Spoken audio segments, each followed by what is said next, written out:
स्वागत है दोस्तों। फिर से हम लोग अपने टॉपिक पर ही डिस्कस करेंगे इंटरचेंज ऑफ सेंटेंस। तो इंटरचेंज ऑफ सेंटेंस पर हम लोगों ने लास्ट वीडियो में हमने देखा था, जहाँ पर हमने जाना था सेंटेंस को। पार्टिकुलरली हमने सिर्फ आपको बताया था कि सेंटेंस को हम लोग दो तरीका से क्लासीफाई कर रहे थे, एज पर मीनिंग और एज पर स्ट्रक्चर। तो हमने सिर्फ आपको मीनिंग में कॉन्सेप्ट कुछ बताया था कि स्टेटमेंट क्या होता है, क्वेश्चन क्या होता है, कमांड क्या होता है, एक्सक्लेमेशन क्या होता है। और हम लोग जानना है, हम लोगों को जब एज पर स्ट्रक्चर्स की बात कर रहे थे तो सिंपल, कॉम्प्लेक्स, कंपाउंड और मिक्स्ड। तो जब ही हम लोग एनालिसिस करेंगे सेंटेंस को, तो या फिर जब हम लोग एज पर स्ट्रक्चर वाले सेंटेंस को देखेंगे तो वहां पर हम लोग डीपली डिस्कस करेंगे। फिलहाल हम आपको इंटरचेंज ऑफ सेंटेंसेस का जो कॉन्सेप्ट है पहले वो मैं क्लियर करना चाहता हूं। तो आइए टॉपिक से शुरू करते हैं आज की वीडियो को। तो आज का वीडियो जैसे कि हम लोगों का इंटरचेंज ऑफ सेंटेंस में हम लोग को क्या देखना है, यानी कि कोई भी सेंटेंस है उसको हम लोग रीराइट करेंगे और इसका मतलब जो है वो चेंज नहीं होना चाहिए। जैसे कि आप सपोज अफर्मेटिव से हमने एज पर मीनिंग में क्या देखा था, स्टेटमेंट कितने तरह के, दो। कौन से, नेगेटिव एंड पॉजिटिव, अफर्मेटिव और नेगेटिव। तो दोस्तों हम लोग इंटरचेंज ऑफ सेंटेंस में सबसे पहले किसको देख रहे हैं, एज पर मीनिंग को। एज पर किसको, मीनिंग को, ठीक है ना। तो एज पर मीनिंग को जब हम देख रहे हैं तो सेंटेंस हमारा अफर्मेटिव है और उसको हम लोग करेंगे सेंटेंस को निगेटिव में। लेकिन ध्यान भी रहे, सेंटेंस को निगेटिव करेंगे लेकिन वह किसके तहत होना चाहिए, इंटरचेंज ऑफ सेंटेंस। यदि सपोज हम एक एग्जांपल लेते हैं, ही इज वाइज, ठीक है, तो हम इसको जब चेंज करेंगे तो क्या बनेगा, negative, he is not wise. तो ही इज नॉट वाइज करेंगे तो क्या सेंटेंस तो निगेटिव पैटर्न पर बन गया, लेकिन that is not the part of interchange of sentence. Reason, because the meaning of the sentence gets changed, ठीक है ना। सेंटेंस का मीनिंग कंप्लीटली तौर पर क्या हो गया, चेंज हो गया, जो कि इंटरचेंज ऑफ सेंटेंस के अगेंस्ट है, ठीक है। तो हम लोग दोस्तों क्या करते हैं, जो पहला रूल नंबर यही होता है कि हम सेंटेंस को अफर्मेटिव से नेगेटिव बनाने के लिए अपोजिट वर्ड्स का सहारा लेते हैं। और हम लोग बचपन में अपोजिट वर्ड्स को सीखते थे, थोड़ा सा स्टैंडर्ड लेवल में आए तो हम लोग एंटोनिम्स की बातें करने लगे, ठीक है ना। लेवल जब आए, अरे बचपन में क्या थे, अरे जब नाक बहता था तो बहुत होता था, ऐसे कर लिया करते थे, और ओकरो से नहीं हुआ तो भाई फुल शर्ट है तो टी शर्ट के नीचे वाला लपेट लिए, और ओकरो से जब ना चले तो सीधे जीभ लगा लिया करते थे। तीसरा ऑप्शन था ही नहीं। आज हम लोग क्या है, हम लोग स्मार्ट हो चुके हैं, हैंकी रखते हैं, नहीं रुमाल, handkerchief, short piece of cloth जिसको इस्तेमाल करते हैं, जो नहीं रखते जरूर देते हैं। हाँ, नहीं देखें तो फिर वही दो ऑप्शन होता है, जरूर देते हैं। नहीं वैसा नहीं होता है। तो हम लोग अब थोड़ा सा स्टैंडर्ड हो गए तब एंटोनिम्स कहेंगे। बचपन में हम लोग क्या कहते थे, अपोजिट वर्ड्स, उल्टा शब्द। हम समझ में नहीं आता था कि उल्टा शब्द आखिर बॉय है तो बॉय के तो उल्टा शब्द वॉय होगा, वाई वो भी आखिर उल्टा यही ना होगा जी। से तो फिर उल्टा कैसे होगा, वर्ड है तो इसका उल्टा शब्द बनाया जा सकता है। एक प्रॉब्लम था, एक पहेली टाइप पर था, ठीक है ना। तो हम लोग इंटरचेंज ऑफ सेंटेंस में सबसे पहले अपोजिट वर्ड्स और एंटोनिम्स की सहायता से करते हैं। तो जैसे कि आपका वर्ड है, हमारे पास एग्जांपल है वाइज, तो हम वाइज का एंटोनिम क्या करेंगे, फुलिश। तो हम चलिए जी बनाते हैं, ही इज वाइज का इस कॉलम में निगेटिव में ही इज फुलिश। तो ही इज फुलिश मेंशन किए तो फिर क्या देख रहे हैं कि जो हमारा फर्स्ट पार्ट है, ही इज वाइज, वो इंटेलिजेंट है, दिमाग है, और ही इज फुलिश तो फिर से सेंटेंस गलत हो गया। तो दोस्तों क्या रूल कहता है कि अपोजिट वर्ड्स के साथ हमें किसका प्रयोग कर देना है, नॉट का। तो यही जो रूल बना, रूल नंबर 1, देखा आपने कितने आसानी से आपने समझ गया। यानी इंटरचेंज ऑफ सेंटेंस का जो फर्स्ट रूल है, हमें अपोजिट वर्ड का उसके पहले नॉट लगा करके सेंटेंस में इस्तेमाल करते हैं। अब हम सेंटेंस करेंगे दोस्तों, ये गलत है, ये सेंटेंस गलत नहीं है दोस्तों, he is foolish, this is also correct, but where we are talking about right now, according to that situation it is incorrect. Understand? So let's move on. So the right answer will be he is not foolish. अब what do you find here? कि he is wise. Let me write again. He is wise equivalent to he is not foolish, and you find that both sentences are mentioned in different patterns. Okay, their words and their patterns are different, but we can assure that the meaning of both of the sentences are similar, and approximately we can say the same, not the similar but the same. Understand? So this is what interchange of sentence from affirmative to negative. तो आइए few examples हम लोग देखते हैं, rules पर आगे बढ़ेंगे. Second example, just like an example, he loves my friend. अब भाई जिसको हम लव करते हैं वही उसको भी है, एक थर्ड पर्सन है. he loves my friend.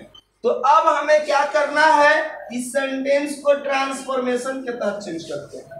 आइए हम लोग देखते हैं, ट्राई करते हैं. चलो निगेटिव करो. ही निगेटिव ही पाई है ना, कैसे करते हैं हम लोग? याद है कि भूल गए? he does not love my friend. तो ये हुआ नहीं ना. ये सेंटेंस क्या है? निगेटिव पैटर्न पर है. गौर से देखना, ये जो सेंटेंस है this is based on negative pattern, और हमको निगेटिव करना है, लेकिन मीनिंग में किसी तरह की कोई परिवर्तन नहीं होना चाहिए. तो जब मीनिंग में कोई परिवर्तन नहीं होना चाहिए, तो अभी बताए थे आप इस लव वर्ड का एंटोनिम ढूंढें. तो अब हम यहाँ पर ये मेंशन करते हैं दोस्तों, तो ही डज नॉट या डजंट, वो बाबू बोल रहे हैं बिल्कुल करेक्ट है यहाँ पे. ही डजंट हेट मी, तो क्या हो जाएगा? My friend. तो I think both sentences have the similar meaning, right? अब ये सेंटेंस हो गया clear. Just like an example, more example. His friends are innocent. Innocent, understand na? The person who has not committed any mistakes or crime. Understand? So what we have to do under change? So now we are going. Are not guilty. Up now tell first. We have to find the innocent. This opposite word of innocent. So tell me. Guilty. So his friends are not guilty. Yeah. हमें क्या लगाना है? Opposite के पहले not. So his friends are not guilty. His friends are not guilty. Next example हम लोग और example लेंगे. चलिए जी. My love is not fake. My love is not fake. Is not fake. देखो लव वर्ड को ज्यादा इस्तेमाल मत करो, ठीक है ना विराम? प्रॉब्लम करेगा लाइफ में, इससे दूर रहना है. Right now, my love is not fake. ठीक है? तो ट्रू लव करता है, नाक से बेटा पूछने आता है, पहुंचा बाबू. My love is not fake. तो ऑलरेडी यहाँ पर हमने क्या देखा कि ये निगेटिव में कर दिया गया है. तो हम क्या करेंगे? अफर्मेटिव में. तो दोस्तों ये अफर्मेटिव है. चलिए जी, इक्वेशन के बैलेंस में हम आपको मेंशन करते हैं. अफर्मेटिव टू निगेटिव और निगेटिव से अफर्मेटिव. इसको रिवर्सिबल प्रोसेस करते हैं ना. हाँ तो यही तो है, क्या हुआ?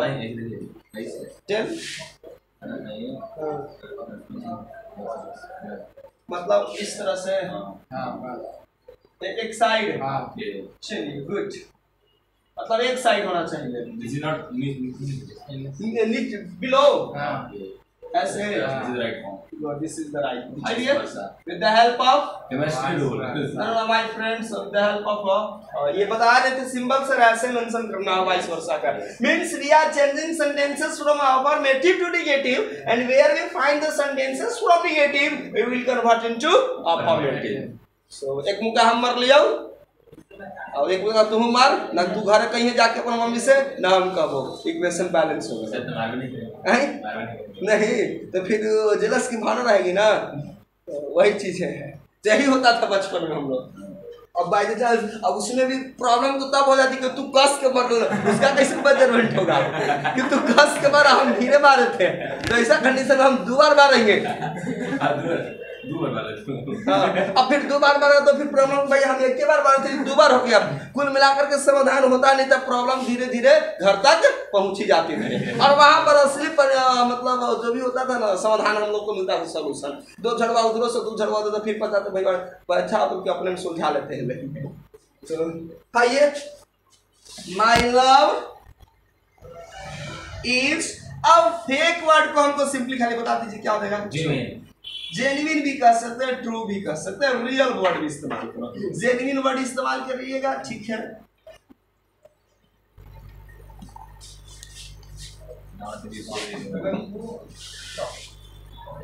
फुल स्टॉप नहीं होगा अंत में, तो हम लोग माई लव इज ट्रू और रियल इस्तेमाल कर सकते हैं। मतलब कि इंटरचेंज करेंगे तो माई लव इज नॉट। चलिए फ्यू एग्जांपल्स और उठा कर देखते हैं और बोलो। जस्ट लाइक एग्जांपल,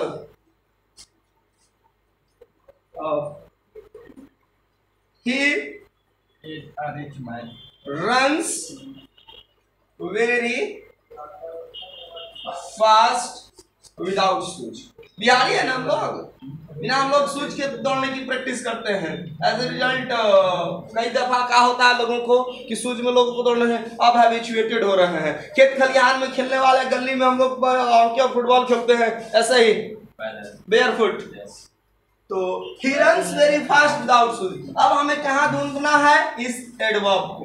एडवर्ब हो गया हमारा, ठीक है, और वेरी भी तो मेरा एडवर्ब भी है। अब हमको क्या करना है, इसको कन्वर्ट करना है इंटरचेंज ऑफ सेंटेंस के तहत। कीजिए जल्दी से, फास्ट बताइए।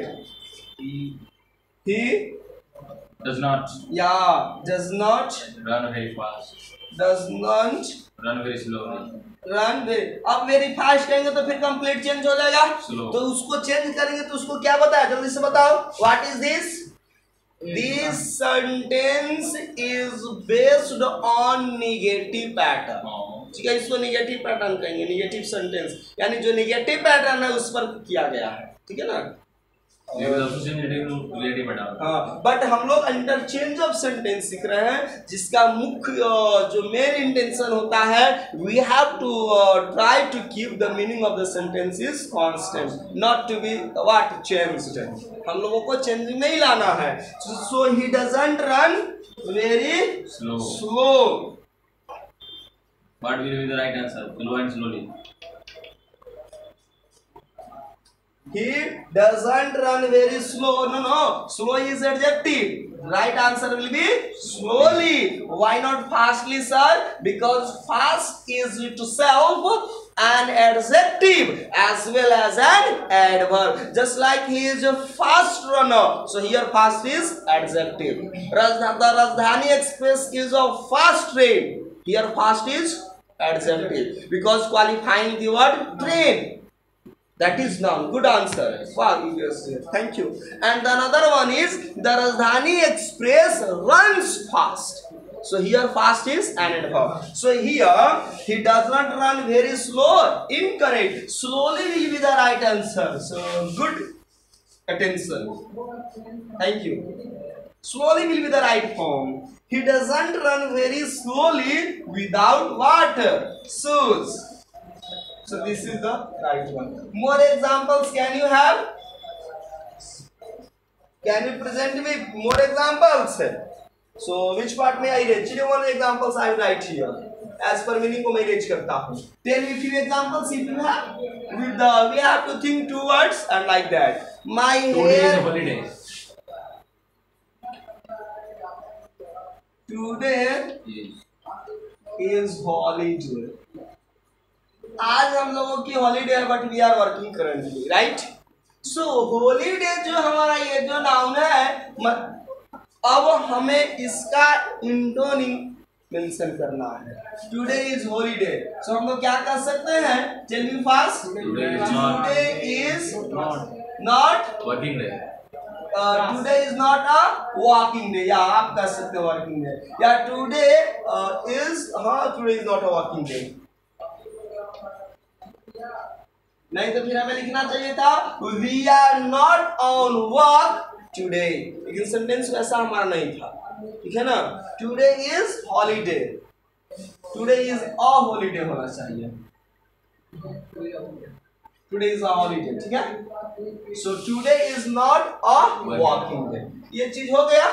Means today is not a working day means we are on holiday, correct. So ये एग्जांपल से आप इसको नोट कर सकते हो। और एग्जांपल सर तो बोलिए, हम करो। चलिए, तो और एग्जांपल्स हम लोग देखते हैं इसी पैटर्न पर। Just like he is a healthy man, ठीक है। तो हेल्दी मैन सबको पता है भाई, अच्छा मेंटेनेंस करता है बॉडी का। He is a healthy man. तो आप यहाँ पर हमको क्या देखेंगे कि जो हेल्दी है, अब इसको हमको क्या करना होगा, एंटोनिम ढूंढना होगा। तो हेल्दी का क्या हो सकता है, आप सोचिए। वीक हो सकता है, सिक भी हो सकता है, ज्यादा बेहतर इल भी हो सकता है, सफरिंग। हाँ, सफरिंग ज्यादा वर्ड अच्छा लगेगा। He is not a sick man, he is not a ill man या सिक मैन। तो अब यानी कि कहने का मतलब जो बीमार नहीं जाता, इसका मतलब अपने आप को हेल्दी मेंटेन करता है। तो यहाँ पर हम लोग देख रहे हैं इस तरह के एग्जांपल्स का अपोजिट वर्ड के सहारे और उसके पहले नोट लगा करके हम लोग इंटरचेंज का मेंटेन कर रहे हैं। दोस्तों एक और एग्जांपल, फ्यू एग्जांपल्स हम लोग देखते हैं। चलिए और एग्जांपल से आप बताओ। Just like I am a good boy, I am a good boy, ये आप हो सिर्फ कह रहे हो, कहाँ से फीलिंग आ गया जब गुड है नहीं तो। I am a good bad boy. चलिए और एग्जांपल्स में जस्ट लाइक हो सकता है it is harmful. Sir I am a good bad boy हो सकता है। This medicine is harmful for us, या this fast food is harmful for us. आइए ऐसे एग्जांपल लेते कर देखते हैं। आइए जी, फास्ट फूड हम लोग कंज्यूम करते हैं, फास्ट फूड ऐसी या फास्ट फूड इज harmful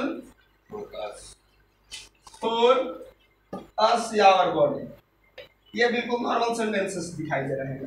तो यानी कि जो फास्ट फूड का कंज्यूम जीभ के स्वाद के लिए तो है, अच्छा लगता है, तो जान करके हम लोग को देखना है जो जीभ के लिए बेहतर है पूरे शरीर के लिए हार्मफुल है, और जो जीभ के लिए कड़वी है वो पूरे शरीर के लिए फायदेमंद है। तो जीभ पर मत जाइए।